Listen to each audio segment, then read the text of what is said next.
Do you ever want to dive deeper into the Bible, but you just don't know where to begin or struggle to even feel like you have the time?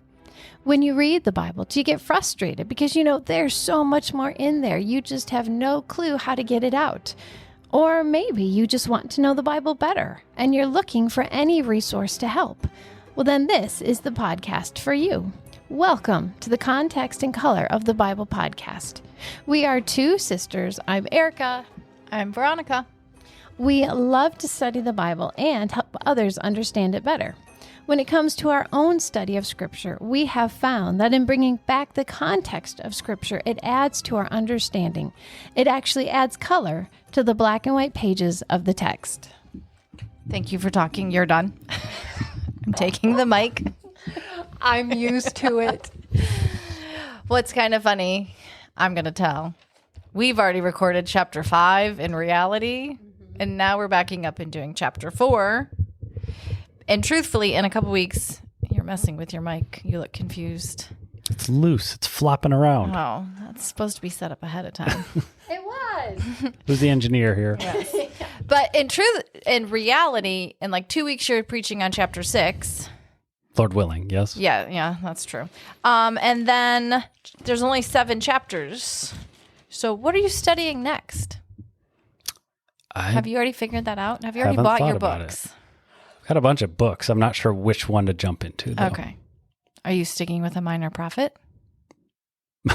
Erica says yes. Head, yes. Okay. It's been decided. Well, I'm just kind of curious. Like, do you always just have extra books ready to be read, or are you prepping and ordering your books ahead of time? Sometimes I'm more organized than I am right now. Okay. Yeah, no idea what's next. Okay. Not that we'll give suggestions, but you could work on a Nahum commentary. Oh, yes. So. I mean, for this podcast, there's a lot of ones I haven't done. You haven't done. So. Amos, Joel, Nahum, Habakkuk. We did Habakkuk. Oh, we did. Amos, Joel, Nahum. How soon we forget. Yes. You could do Micah. Oh, wait. Jonah.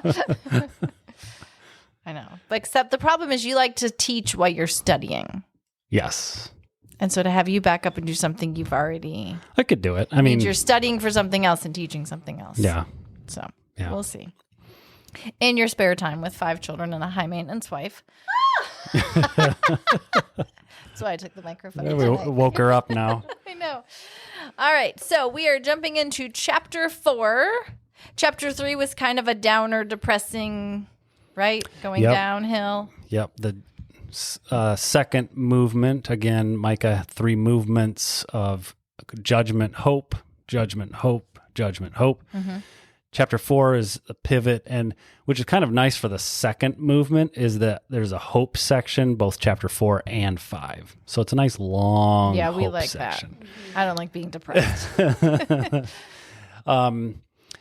And we'll find in chapter 4 there are some parts that are a mixture. Like there are some challenges even amidst the hope. But chapter 4 pivots into hope. In chapter 3, we ended with the doom coming upon Jerusalem, that she would be plowed like a field and nothing would be left. And it's, I think, intentional that the beginning of chapter 4, we refocus now on Jerusalem in the last days. So even though the camera has zoomed in on the smoldering ruins of the city, screen goes to black, and as the screen comes back up, it's the city, but she's glorified now in a future state. It's not that chapter 3 isn't the end. Mm-hmm. So chapter 4 is broken up into 2 halves or 2 components.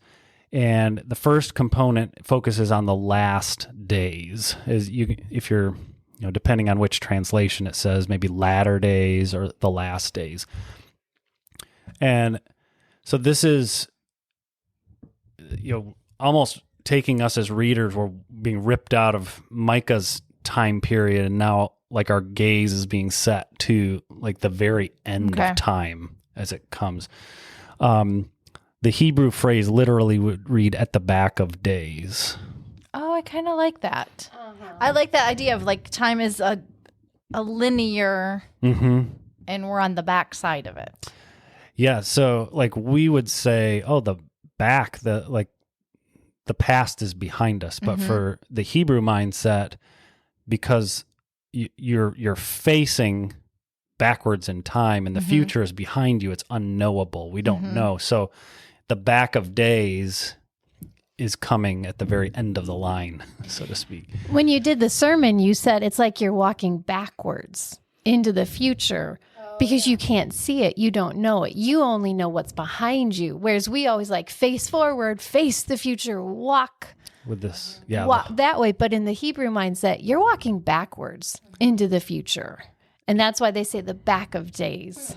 And it fits with much of the Hebrew mindset towards tradition and remembering and everything that you guys have talked about as you look at Deuteronomy and even Exodus was all based on memory. Yes, remember this, remember this. Well, that is the natural orientation for the ancient Near Eastern mind, probably even the modern, Eastern mindset. It's very memory communal. Memories focused. are long. Yes.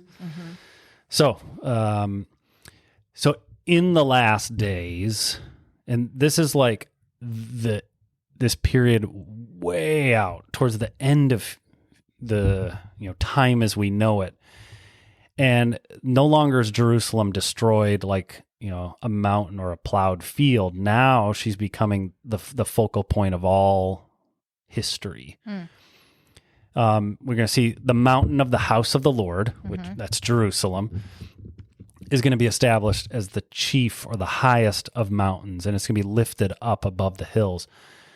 Now, I found maybe only a couple commentaries that thought this was like literally the mountain is going to be elevated higher than Mount Everest. For the most part, it seems to be indicating in importance.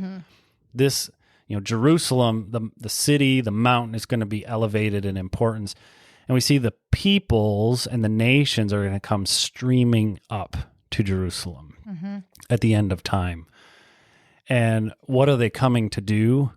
They're coming so that they can learn about God's ways and that they can walk in his paths. So we see here, like, no longer is Jerusalem humbled, bowed low, destroyed. Now she's honored. She's esteemed. She's going to be at the center of, everything. The step into eternity that will take place.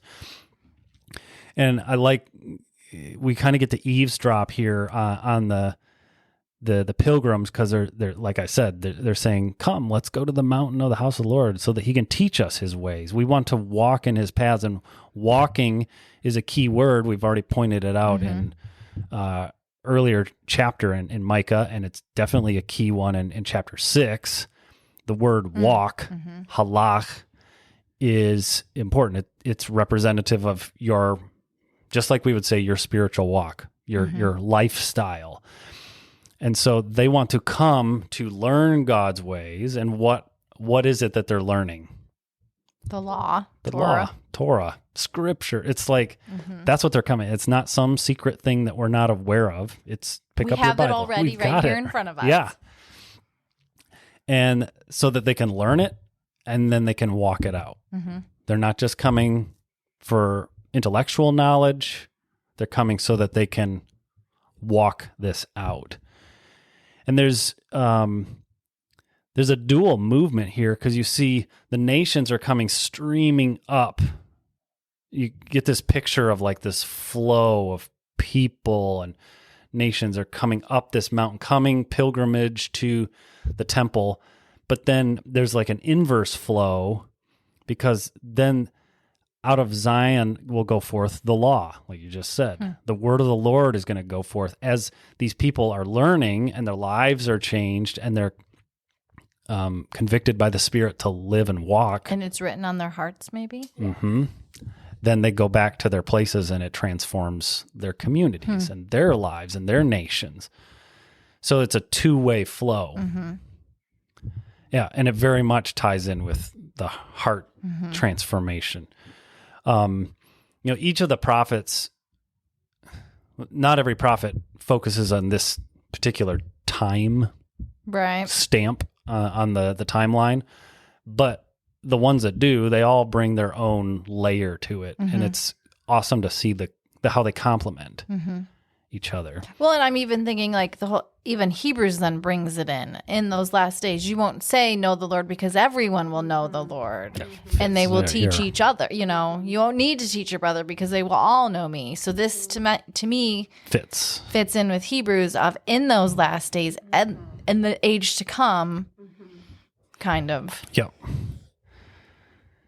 Yeah, and what the component that Micah brings to it that maybe some of the others emphasize different pieces is here we're talking about the nations. We haven't talked about Israel yet. And in chapter 1 of Micah, we saw that as God is calling Israel to this courtroom drama, the nations are to come and witness it. Well, here they're participating. And though in Micah's day, the nations were to come and listen and witness and pay attention to what's going on in this courtroom drama, Micah fast forwards us to the end and says, you guys are you're participating in this. Yeah. So they're not, the nations in God's plan weren't just a side note. They didn't, he didn't forget about them, and they're not unimportant. This is a great passage that shows their place in this. And there's more. As we get to verse 3, we see that so they're going forth, they're spreading the word of the Lord, and then he shall judge between many peoples and shall decide disputes for strong nations. And then we get that inversion of the Joel passage, because the nations are going to beat their swords into plowshares and their spears into pruning hooks. Joel has the inverse where they're like, turn your... Were they contemporaries? We don't know. Joel's the only one without a date with it. Yeah, we don't have a date. But yeah, it's interesting. It's, again, thinking Hebraically on the one hand, but on the other. So both of them have their place. Here, in the last days, at the end of time, we can see we won't need weapons of war, and we can turn our efforts towards producing and making life more productive and better for people. I'm just going to keep adding because I'm reading through my notes that I took during your teaching. You said here, like Solomon, God is going to settle the king over Israel is going to settle the disputes. And he does such a good job settling. There's no need for war. Everybody's like, yeah, that was we all can agree with that. Yep, that was a great way to settle that dispute. Can you imagine your kids saying that to you? I know. Seriously. Thank you, Mom. That was amazing. I don't need to fight or argue over it anymore. But that's what's going to happen when the king is on the throne. They won't need to fight because he'll do such a great job. The wars will be gone. There will be no need for a UN. Isn't that amazing? There's an important detail underneath all of that, like an assumption that needs to be drawn out, because not only will the nations come to be judged by God and they'll acquiesce to his decisions joyfully, but the assumption is, or the reality is, in the ancient world, if you come to someone for judgment or a decision, like arbitration of it, that means you're recognizing them as king. So also in the last days, the nations are coming, not just because they want a decision made, but because they recognize you are our sovereign. You decide this situation. You have the authority to do this. You have the authority. Wow. So that's the point that may be missed if we aren't reading it with the cultural lens on, which then means the king is set up in Jerusalem. Like all of these details are present there, but you gotta slow down and not zip past. Right. So you got to read between the lines to know what they're implying here. So God's earthly reign is set up in Jerusalem. The nations are coming to learn from this sovereign who's there, and we all know who that will be. And it's spelled out more in chapter 5, specifically when we talk about the king. But isn't Jesus, the preeminent teacher, the word made flesh, the law incarnate, doesn't it make sense? Yeah, yeah. He will be there to teach, and people are going to be so excited. I mean, if Jesus were in Jerusalem now, imagine People would be flocking there. people would be, yeah. The social media following he would have would be incredible. It makes me think of Psalm 2. It makes me think of Psalm 2, and it just says, the Lord, I have installed my king on Zion, my holy hill. And in Psalm 2, the nations are plotting against the king. Right. And God is in heaven laughing at them like, ha, fools, go for it. But I love how scripture speaks to each other like that. Yep. And then we'll see at the end of this chapter that kind of mixed nature of the nations. But yes, here at this point, we're focusing on the changed lives, the transformed hearts, and the nations that are streaming. In verse 6, then we begin to move from the nations, and it's still in that day. So we're still like in those last days. God says, I'm going to assemble the lame, and I'm going to gather those who have been driven away. And I'm kind of giving a tell here, but like this is, now the transition is to Israel. And the reason I think that is, we're starting, each of the hope sections brings out the remnant and focuses in on, there's a remnant that God preserves, and that's part of this hope that we can always have. And in chapter 2, God gathers that remnant like sheep in a pen, and he protects them, and eventually they're just bubbling, waiting until they can burst out in the morning. Well, here, he's gathering the lame. Let's see, the ESV has the lame. So does the NIV. NIV has that too. So that's an interesting word. The root word is tzala. T-Z-L-A. Tzla. And it's a pretty rare Hebrew root word. It shows up in 3 passages in the Old Testament. This one here in Zephaniah 3, which we won't go into now, and Genesis 32. And it's the same root word that reflects the lameness of Jacob after he wrestled with the angel of the Lord. So Genesis 32 would be like the foundation. Yes. Use that as your picture, your image. Yeah, that's these two. Take that pattern, and I think we want to overlay it here on chapter 4 and chapter 5. Okay. Because I feel like you're going to talk about this in Micah chapter 5. Your premonition. Premonition. That word helps bring in the context of Jacob in chapter 3. Just as Jacob was, in a sense, in exile, out in working for Laban. He was out in the east of the land of Israel. And when the time was right, when it came to God's appointed time, he brought Jacob back and brought him back from exile. And that seems to be similar to the concept of what's going on here. God says, I'm going to gather them back from exile. The lame, I'm going to make a remnant. They were cast off. They were kind of the rejects. They were the misfits. And all of Israel or part of Israel, or those who had been dispersed? I don't know. Okay. The remnant. Okay. Those whom God has reserved for himself, the faithful ones. Because, that's a tricky question. That is a tricky question. I didn't know if it gave you kind of an idea of who we're looking at. It seems to be, especially those who are far off the exiled, the scattered ones. I kind of picture it like these are the cast-offs, the rejects. These aren't the misfits. the ones that you wouldn't misfits. pick for your kickball team, or you wish they weren't on These your are dodgeball. always picked last. Yeah, they always get hit in the head by the dodgeballs. But God's taking them, like where the world would see like, oh my goodness, you guys are losers. Like where the world sees it that way, God is saying, no, this is my remnant, and I'm bringing them back.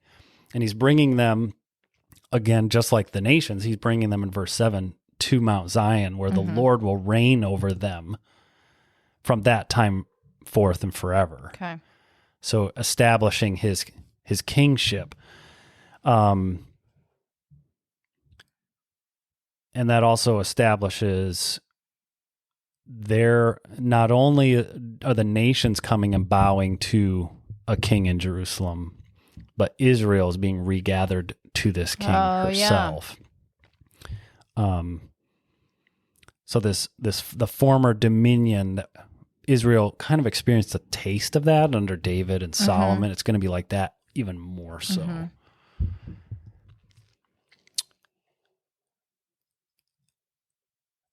And yeah, I'd say that kind of brings the first half of chapter 4 to a close. Okay. In chapter 1, we had a kind of a hint of the humiliation of David's line. There were these thoughts like, don't tell it in Gath. Or, David's line was going to end up in Adullam again, the cave, and hiding.